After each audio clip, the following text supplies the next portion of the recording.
بسم اللہ الرحمن الرحیم۔ مدینہ المنورہ سے دمشق کا سفر۔ حضرت سیدنا قیصر بن قیس رضی اللہ تعالی عنہ نے فرمایا کہ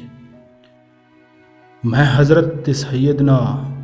ابو دردہ رضی اللہ تعالی عنہ کے ساتھ دمشق کی مسجد میں بیٹھا تھا تو ایک آدمی نے آ کر کہا، اے ابو دردہ،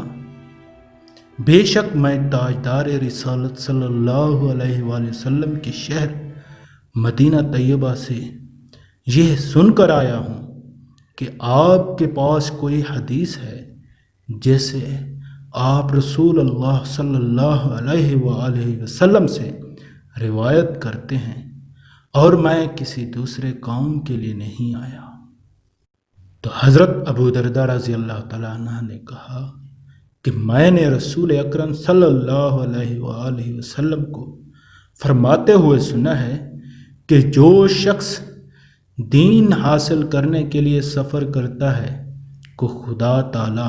اسے جنت کے راستوں میں سے ایک راستے پر اللہ چلاتا ہے،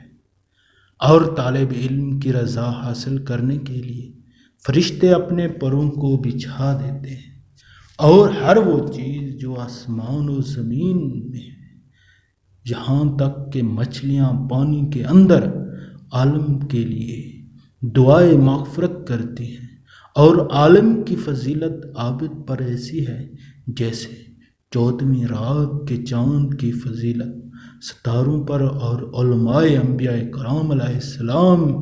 کے وارث و جانشین ہیں۔ انبیاء کرام علیہ السلام کا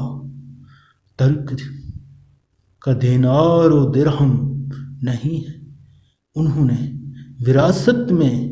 صرف علم چھوڑا ہے، تو جس نے اسے حاصل کیا